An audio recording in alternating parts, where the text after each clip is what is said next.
Hey gang, caffeine BS for the 4th of July 2019. Haven't done anything today. Got up, had a cup of coffee, watched some YouTube, took a nap. Got up, watched a little YouTube, took another nap. Got up, ate dinner, recording this.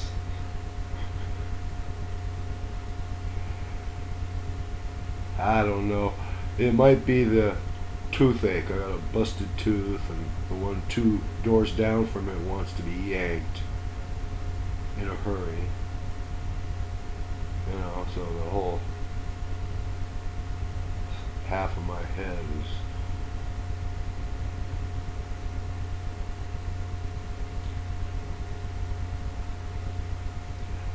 I think I'm going to get out in the shop tomorrow and do a little cylindrical grinding.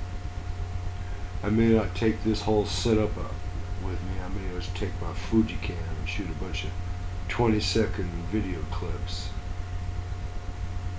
edit them together, and throw on some funny voiceover. Anyway, I gotta go now.